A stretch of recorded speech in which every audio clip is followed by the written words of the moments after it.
नमस्कार। दिन की हर अहम खबर से आपको करने खबरदार, मैं हूं श्वेता सिंह। खबरदार में आज हम सबसे पहले दिल्ली सरकार के उन 21 ऑड विधायकों पर सबसे बड़ा खुलासा करेंगे जो संसदीय सचिव बनने के चक्कर में सदस्यता गंवाने की कगार पर पहुंच गए। आज तक के पास चुनाव आयोग की वो इंटरनल रिपोर्ट है जिसमें 21 विधायकों को संसदीय सचिव बनाने से जुड़े मामले की कई अहम बातें हैं। 21 विधायकों को लेकर बढ़ी टेंशन के बीच ये दिल्ली के मुख्यमंत्री अरविंद केजरीवाल की टेंशन को और बढ़ाने वाली रिपोर्ट है, जिस रिपोर्ट की भाषा से लग रहा है कि आम आदमी पार्टी के 21 विधायकों की सदस्यता बहुत बड़े खतरे में है। सवाल यही है कि क्या अरविंद केजरीवाल 21 विधायकों के मामले में गलत पिच पर बैटिंग कर रहे हैं? मोदी जी को क्या तकलीफ हो रही है? डिस्क्वालीफाई करने में लगे हुए नरेंद्र मोदी जी। केवल दिल्ली के पार्लियामेंट्री सेक्रेटरीज को डिस्क्वालीफाई करने में लगे हुए नरेंद्र मोदी जी। नरेंद्र मोदी जी को आम आदमी पार्टी से डर लगता है। मोदी जी को क्या तकलीफ हो रही है? अब नरेंद्र मोदी जी कह रहे हैं इन सबको मैं काम नहीं करने दूंगा, हमारे वालों के पीछे पड़े हैं नरेंद्र मोदी जी। नरेंद्र मोदी जी को केवल आम आदमी पार्टी से डर लगता है। तो मैं मोदी जी से हाथ जोड़ के विनती करना चाहता हूँ, मोदी जी आपकी लड़ाई मेरे से है। 17 बार मीडिया के कैमरे पर, 8 बार सोशल मीडिया पर, 2 दिन में 25 बार अरविंद केजरीवाल मोदी मोदी कर चुके हैं। ये मोदी मोदी मोदी नहीं, ये टेंशन टेंशन टेंशन है जिसे मोदी नाम के जाप से अरविंद केजरीवाल दूर भगाने में लगे हैं। लेकिन हमारे पास वो 5 पन्ने हैं जो 21 विधायकों वाली टेंशन को राजनीतिक लड़ाई में बदलकर कम करने में लगे केजरीवाल की टेंशन को और बढ़ा देंगे। ये केजरीवाल के 21 ऑड विधायकों पर सबसे बड़ा खुलासा है। ये केजरीवाल के 21 ऑड विधायकों पर चुनाव आयोग की वो इंटरनल रिपोर्ट है जो सिर्फ और सिर्फ आज तक के पास है। इस इंटरनल रिपोर्ट के 5 पन्नों से साफ दिख रहा है कि अरविंद केजरीवाल के 21 विधायकों की सदस्यता बहुत बड़े खतरे में है। वो 21 विधायक जिन्हें केजरीवाल ने पिछले वर्ष सरकार बनने के 1 महीने के अंदर संसदीय सचिव बना दिया था। आज तक को मिली चुनाव आयोग की इंटरनल रिपोर्ट बताती है कि 21 विधायकों को संसदीय सचिव बनाने के मामले में दिल्ली के मुख्यमंत्री अरविंद केजरीवाल संवैधानिक नियमों को ताक पर रखकर गलत पिच पर खेल रहे थे। इस इंटरनल रिपोर्ट के पेज नंबर 3 पर लिखा है कि इस मामले में चुनाव आयोग ने दिल्ली के मुख्य चुनाव अधिकारी से विधायकों को अयोग्य ठहराने के कानून के अपडेटेड वर्जन और उसमें हुए अब तक के सभी संशोधनों का निरीक्षण करने को कहा। निरीक्षण के बाद ये नोटिस में आया कि दिल्ली में मंत्रियों के लिए संसदीय सचिव नियुक्त करने का कोई प्रावधान मौजूदा कानून के अंदर नहीं है। चुनाव आयोग की ये इंटरनल रिपोर्ट आम आदमी पार्टी के 21 विधायकों का जवाब मिलने के बाद तैयार की गई है। इसका मतलब ये है कि चुनाव आयोग करीब करीब इस निष्कर्ष पर पहुंच चुका है कि दिल्ली में 21 संसदीय सचिवों की नियुक्ति कानून के मुताबिक अवैध है। एक अमेंडमेंट अब जो लाना चाह रहे थे उसमें जोड़ा जाना था, जहां चीफ मिनिस्टर है, पार्लियामेंट्री चीफ मिनिस्टर, वहां उसके आगे मिनिस्टर और जोड़ना चाह रहे थे, जिसका मतलब ये होता कि मिनिस्टर के साथ भी पार्लियामेंट्री सेक्रेटरी जो लगाए जाएं वो भी एग्जेम्प्ट हो जाएंगे। लेकिन वो बिल तो कानून बना नहीं, राष्ट्रपति ने उसे नकार दिया। आज तक को चुनाव आयोग की जो इंटरनल रिपोर्ट मिली है वो रिपोर्ट चुनाव आयोग के reference and court cases section ने तैयार की है और इसे 17 मई 2016 को चुनाव आयोग को सौंपा जा चुका है। इस रिपोर्ट के पेज नंबर 2 पर उस बिल का जिक्र किया गया है जिस बिल को केजरीवाल सरकार ने अपने 21 विधायकों को अयोग्य होने से बचाने के लिए विधानसभा में बैक डेट से पास किया था। रिपोर्ट में लिखा है कि 21 विधायकों ने अपने बचाव में दिल्ली विधानसभा द्वारा 24 जून 2015 को पास बिल का जिक्र किया है, जिस बिल में संसदीय सचिव के पद को बैक डेट यानी 14 फरवरी 2015 से लाभ के पद से छूट देने की बात है।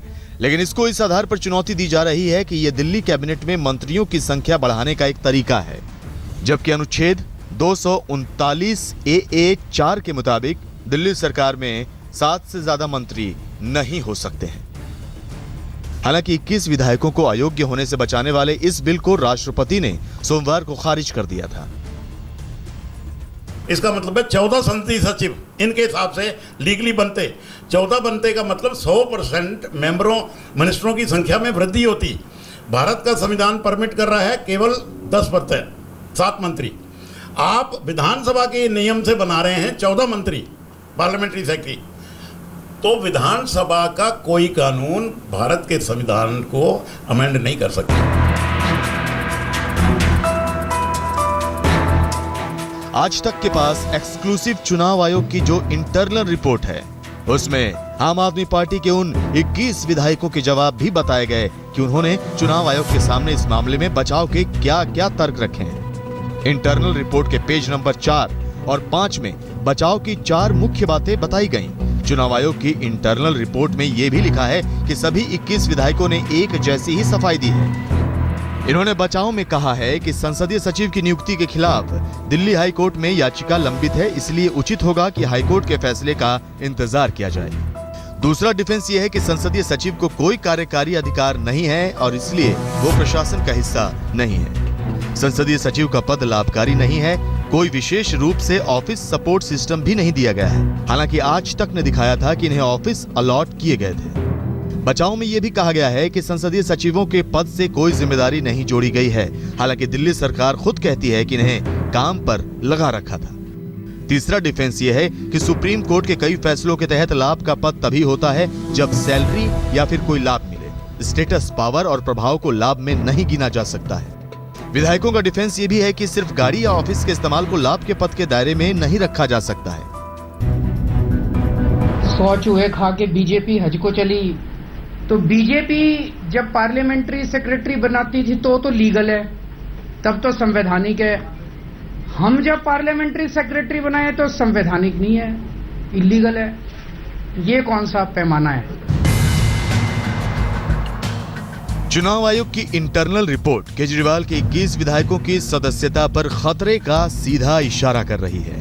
आम आदमी पार्टी इस मामले में बचाव तो कर रही है, लेकिन विरोधियों को टारगेट करते हुए कि संसदीय सचिव तो हर जगह होते हैं, पिछली सरकारों ने भी बनाए थे।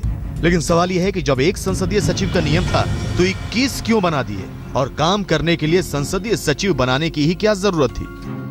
सिस्टम को रन करने के लिए कुछ ना कुछ तो लोगों को बनाना ही होता है ना। आज अगर हम कह दें आदर्श व्यवस्था वो होगी कि हमें कोई पद की जरूरत ना हो, किसी को भी जरूरत ना हो, कुछ भी ना करे, कि लोग अपने आप ही सब कुछ सेल्फ गवर्न हो, तो उस आदर्श व्यवस्था तक पहुंचने के लिए कुछ कम आदर्श व्यवस्था में भी जाना पड़ सकता है।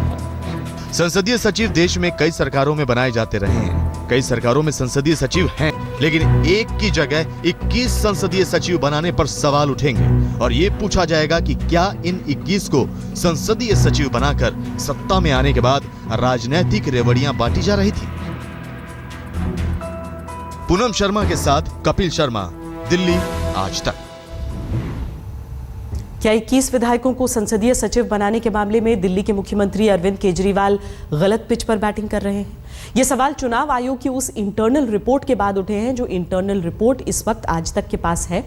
हमने आपको बताया कि इस इंटरनल रिपोर्ट के अंदर किस तरह से इन 21 संसदीय सचिवों की नियुक्ति को एक तरह से कानून के खिलाफ बताया गया है। इस पूरे मामले को समझना भी जरूरी है। 14 फरवरी 2015 को दिल्ली में आम आदमी पार्टी की सरकार बनी। मुख्यमंत्री अरविंद केजरीवाल सहित दिल्ली सरकार की कैबिनेट में 7 मंत्री बने। एक महीने के अंदर 13 मार्च 2015 को दिल्ली सरकार ने आम आदमी पार्टी के 21 विधायकों को संसदीय सचिव बना दिया। कहा गया कि ये संसदीय सचिव मंत्रियों की मदद करेंगे और किसी तरह का वेतन भत्ता नहीं लेंगे। लेकिन इन संसदीय सचिवों को ऑफिस और काम के लिए सरकारी गाड़ी के इस्तेमाल की छूट होगी। मई 2015 में दिल्ली सरकार के फैसले के खिलाफ दिल्ली हाईकोर्ट में एक जनहित याचिका लगाई गई। 19 जून 2015 को प्रशांत पटेल नाम के वकील ने 21 विधायकों के खिलाफ राष्ट्रपति के पास शिकायत की। राष्ट्रपति ने इस शिकायत को चुनाव आयोग के पास सिफारिश के लिए भेज दिया। खतरे को देखते हुए 24 जून 2015 को दिल्ली सरकार ने विधायकों की अयोग्यता से जुड़ा बिल में संशोधन किया। पहले कानून में यह था कि दिल्ली में सिर्फ मुख्यमंत्री ही एक संसदीय सचिव रख सकते हैं, लेकिन कानून में बदलाव करके कहा गया कि मंत्रियों को भी संसदीय सचिव रखने का अधिकार है। जून में पास हुए इस बिल को में कहा गया कि ये 14 फरवरी 2015 यानी बैक डेट से लागू होगा। हालांकि राष्ट्रपति ने दिल्ली में विधायकों के अयोग्य होने से बचाने वाले बिल को खारिज कर दिया। अब यह मामला चुनाव आयोग के पास है, जहां आम आदमी पार्टी के सभी 21 विधायकों ने अपना अपना जवाब दे दिया है। शिकायतकर्ता का कहना है कि 21 संसदीय सचिव बनाना एक तरीके से मंत्रियों की संख्या बढ़ाना है। दिल्ली में कानून के तहत सिर्फ 7 मंत्री हो सकते हैं और 1 संसदीय सचिव सिर्फ मुख्यमंत्री ही रख सकते हैं। लाभ के पद की परिभाषा क्या है और इसके लिए क्या नियम कानून है, और क्या दिल्ली में केजरीवाल के 21 विधायक जिन्हें संसदीय सचिव बनाया गया वो लाभ के पद के दायरे में आते हैं, ये भी हम आपको बताते हैं। संविधान के अनुच्छेद 102(1)(a) और अनुच्छेद 191(1)(a) के तहत सांसद, विधायक या विधान परिषद सदस्य के अयोग्य हो जाने से जुड़े नियम हैं। इसके मुताबिक अगर सांसद, विधायक केंद्र या राज्य सरकार के अंतर्गत किसी लाभ के पद में बैठे हैं तो वो अयोग्य हो जाएंगे। अयोग्य होने से बच सकते हैं बशर्ते ये पद संसद या राज्य विधानसभा द्वारा पारित कानून के तहत लाभ के पद के दायरे से बाहर। दिल्ली में विधायकों को अयोग्य ठहराने से जुड़ा जो कानून है उसमें संसदीय सचिव के पद को लाभ के पद के दायरे से छूट नहीं है। लाभ के पद के लिए मुख्य तौर पर 4 बातें देखी जाती हैं। पहली बात यह कि क्या पद पर नियुक्ति पर सरकार का कंट्रोल है। दूसरा, क्या इस पद से किसी तरह से पैसा जुड़ा है, कोई लाभ जुड़ा है। तीसरा ये कि क्या इस पद से पैसा रिलीज करना, जमीन अलॉट करने, लाइसेंस देने जैसे कोई अधिकार जुड़े हैं। चौथा, क्या यह पद किसी भी पद से व्यक्ति के स्टेटस, पावर और प्रभाव को बढ़ाता है। पिछले वर्ष जून में कलकत्ता हाई कोर्ट ने पश्चिम बंगाल में 24 संसदीय सचिवों की नियुक्ति को इसी आधार पर खारिज कर दिया था। पिछले वर्ष मई में हैदराबाद हाई कोर्ट ने तेलंगाना सरकार द्वारा 6 संसदीय सचिवों की नियुक्ति पर रोक लगा दी थी।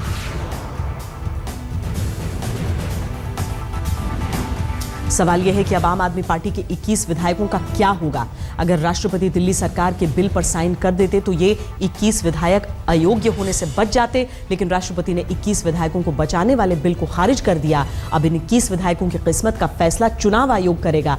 ये चुनाव आयोग के ऊपर है कि वो क्या निर्णय लेता है और राष्ट्रपति को अपनी क्या सिफारिश भेजता है। हालांकि अगर चुनाव आयोग इन 21 विधायकों को अयोग्य ठहराता है तो आम आदमी पार्टी के पास अदालत जाने का भी विकल्प है।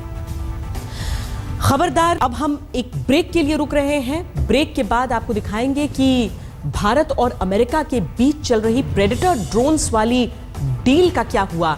अब रहिए खबरदार। अमेरिकी कांग्रेस में नॉनस्टॉप तालियों और स्टैंडिंग ओवेशन के बीच प्रधानमंत्री नरेंद्र मोदी ने आतंकवाद के खिलाफ खरी खरी बातें बोलकर अमेरिका में जो इतिहास रचा वो पूरी दुनिया ने ध्यान लगाकर सुना, क्योंकि आतंक के खिलाफ भारत अब एक्शन मोड में है। इसके लिए अब भारत ने अमेरिका से प्रेडेटर ड्रोन्स खरीदने वाली डील फाइनल करनी शुरू कर दी है। यानी आतंकियों के खिलाफ मौत का दूसरा नाम बन चुके made in America predator drones अब भारत को भी मिल सकते हैं।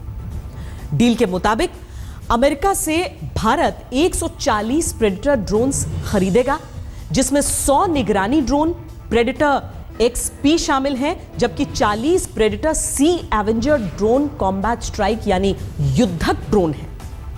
इंडियन नेवी निगरानी ड्रोन प्रेडेटर XP के जरिए हिंद महासागर में निगरानी के लिए इस्तेमाल करेगी, जबकि प्रेडेटर सी एवेंजर पाकिस्तानी सीमा पर आतंकी ठिकानों को निशाना बनाने में इस्तेमाल करने की योजना बना रही है। अभी अमेरिकी सेना इन प्रेडेटर ड्रोन्स का इस्तेमाल नॉर्थ वेस्ट पाकिस्तान और अफगानिस्तान के आसपास आतंकवादियों पर नजर रखने और आतंकी ठिकानों को तबाह करने के लिए करता है। 234 देशों के मिसाइल टेक्नोलॉजी रेजीम ग्रुप में शामिल होने के बाद अब अमेरिका से भारत को प्रेडेटर ड्रोन मिलने की बाधा भी हट गई है। यानी अब अमेरिका के बाद भारत प्रेडेटर ड्रोन वाला दुनिया का दूसरा देश बन सकता है।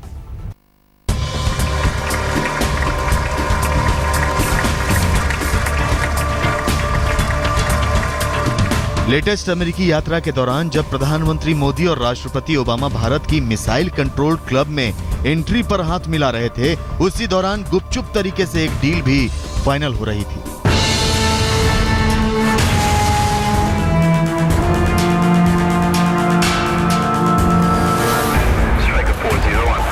अमेरिका के प्रीडेटर ड्रोन, जिनसे अमेरिका आसमान से अपने दुश्मनों पर मौत बरसाता है, फिर चाहे वो पाकिस्तान के आतंकी ठिकाने हो, अफगानिस्तान हो, इराक हो या फिर सीरिया। प्रीडेटर ड्रोन अमेरिकी सेना की वो ताकत है जिसके जरिए हजारों किलोमीटर दूर बैठकर अमेरिका दुनिया भर के आतंकी संगठनों पर आग बरसाता है। Target identified. Mr. 1-1, you are clear to engage.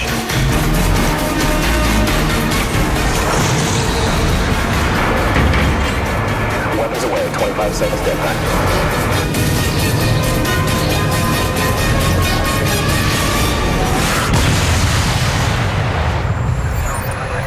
Target destroyed. Missile technology control regime में शामिल होने के बाद अब भारत और अमेरिका के बीच प्रीडेटर ड्रोन वाली डील पर बात आगे बढ़ चुकी है। मिसाइल टेक्नोलॉजी कंट्रोल रिजीम का हिस्सा बनकर भारत पर जो अंकुश लगा था कि केवल 300 किलोमीटर तक वार करने वाले और 500 किलोग्राम क्षमता की मिसाइल ही वो खरीद सकता है या बेच सकता है, वो अंकुश अब हट गया है। यानी अब भारत लंबी दूरी तक मार करने वाली मिसाइल और दूर तक टोह लेने वाले मानव रहित टोही विमान यानी अनमैन्ड एरियल व्हीकल को न केवल खरीद सकता है बल्कि बना भी सकता है और बेच भी सकता है।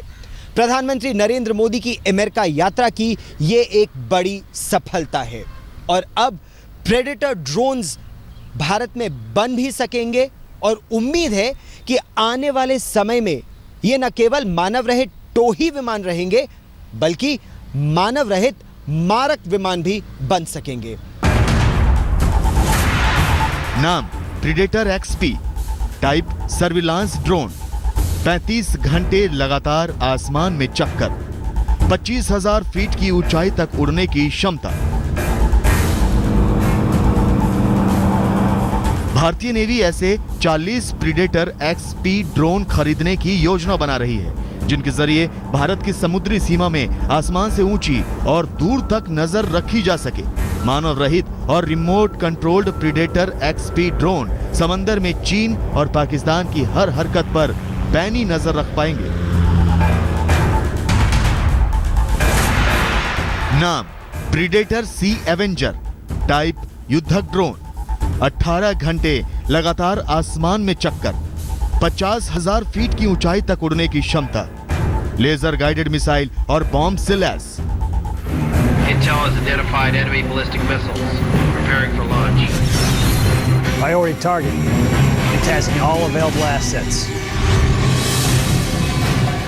भारतीय वायुसेना इन प्रीडेटर सी कॉम्बैट ड्रोन्स को खरीदने की भी इच्छा रखती है जिन्हें पूरी दुनिया एवेंजर ड्रोन्स के नाम से जानती है। Bogey 110, 25,000 feet. Heading 206.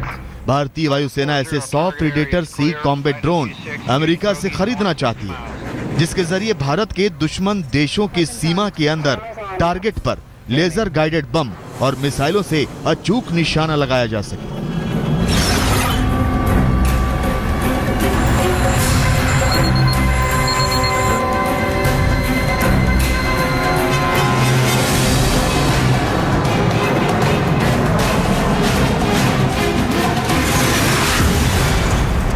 Targets destroyed.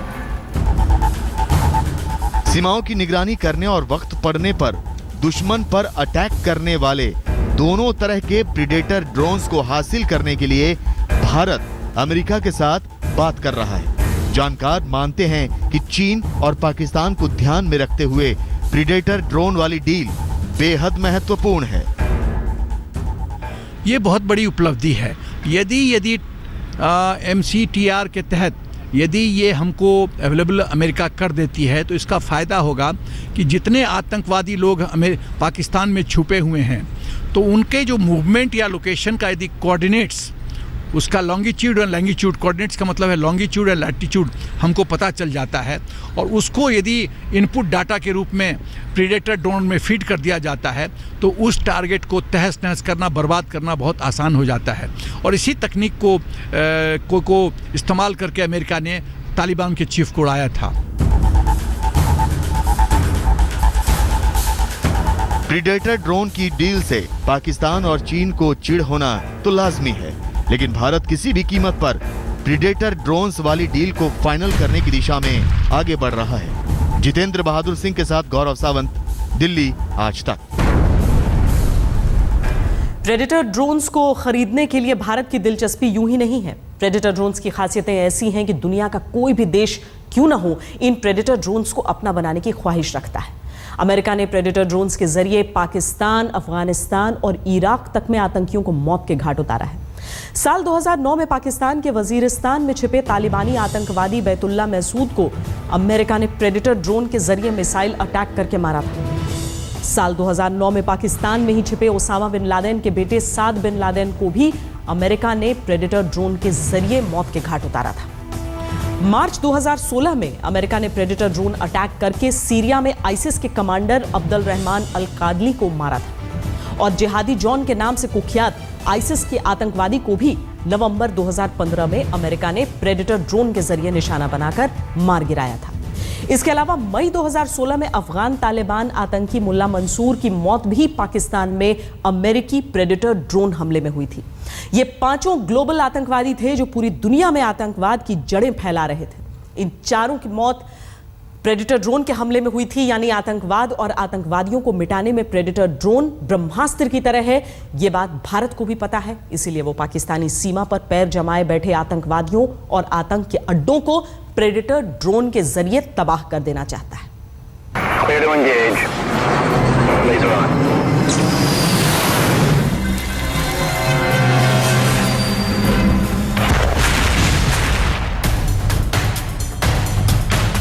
Predator drone एक ऐसा मानव रहित एयरक्राफ्ट जो दुश्मन के ऐसे ठिकानों को पलक झपकते ही तबाह कर सकता है जहां फाइटर जेट जाने की सोच भी नहीं सकते। और अब भारतीय सेना अपनी आसमानी ताकत में इजाफा करने के लिए अमेरिकी प्रीडेटर ड्रोन्स की तरफ देख रही है। प्रीडेटर ड्रोन की अरबों डॉलर वाली डील को फाइनल करके भारत अपने दुश्मनों को सबक सिखाने की प्लानिंग कर रहा है। अमेरिका में निर्मित यह प्रेडेटर मानव रहित टोही विमान भारतीय सेना से ज्यादा भारतीय नौसेना के लिए महत्वपूर्ण है। पाकिस्तान से ज्यादा चीन पर नजर रखने में इनकी अहमियत सामने आएगी।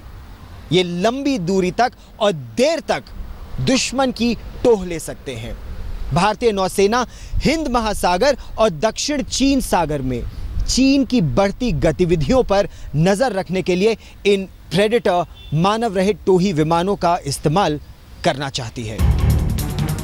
आतंकी ठिकानों को तबाह करने से लेकर चीन की चालबाजियों पर नजर रखने में प्रीडेटर ड्रोन भारत के लिए ब्रह्मास्त्र साबित होंगे।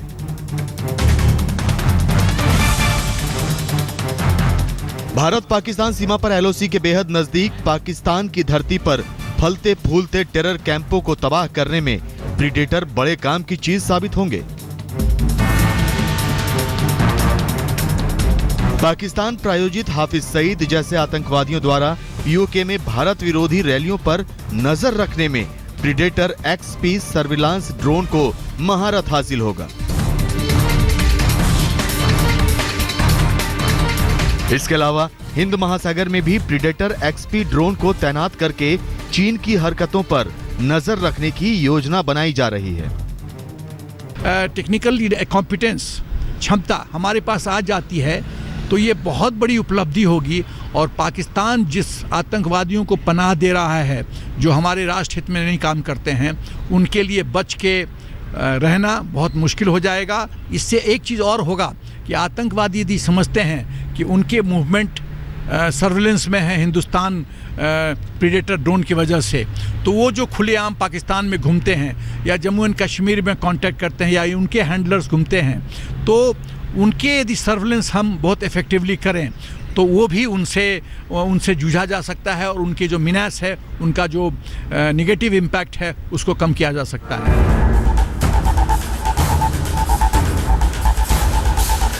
प्रीडेटर ड्रोन्स भारतीय सुरक्षा को चाक चौबंद करने में मील का पत्थर साबित हो सकते हैं। Made in America predator drones की मेगा डील में दिलचस्पी दिखाकर भारत ने बता दिया है कि वो अब आतंक को जवाब देने के लिए किसी भी हद तक जाने के लिए तैयार है। गौरव सावंत, दिल्ली, आज तक।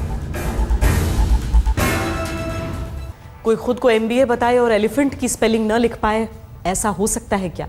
ऐसा हुआ है अहमदाबाद में, जहां गुजरात सरकार के MBA पास मंत्री शंकर चौधरी आज अपने विधानसभा क्षेत्र के एक स्कूल में पहुंचे और बच्चों को पढ़ाने लगे। लेकिन इस चक्कर में उनकी खुद की पढ़ाई पर सवाल उठ गए। बच्चों को पढ़ाने पहुंचे स्वास्थ्य राज्य मंत्री शंकर चौधरी एलिफेंट की स्पेलिंग ठीक से नहीं लिख पाए। इस दौरान क्लास में टीचर भी मौजूद थे, लेकिन मंत्री जी के साथ उनकी भी बोलती बंद रही। गलत स्पेलिंग लिखने के बाद मंत्री जी ने एक बच्चे को बुलाया और स्पेलिंग भी बुलवाई। अब वो खुद को MBA बताते हैं, पर एलिफेंट की स्पेलिंग नहीं लिख पाए। इसे क्या कहा जाएगा? वैसे आपको बता दें कि RTI से मिली जानकारी के मुताबिक मंत्री शंकर चौधरी ने 2011 में 12वीं पास की थी और एक साल बाद 2012 में उन्होंने MBA पास करी थी। ये कैसे हो गया, इसका केस हाईकोर्ट में चल रहा है। इस केस में मंत्री जी का ये वीडियो महत्वपूर्ण सबूत साबित हो सकता है।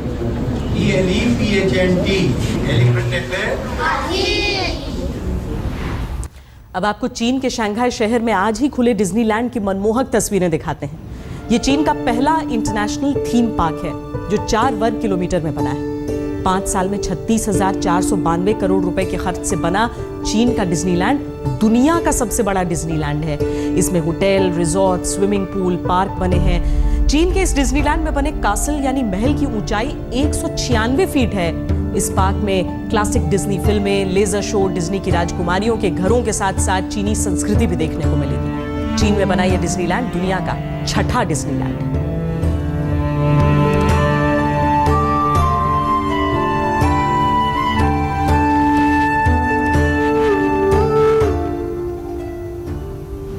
खबरदार में आज के लिए इतना ही। देश और दुनिया की बाकी खबरों के लिए आप देखते रहिए आज तक।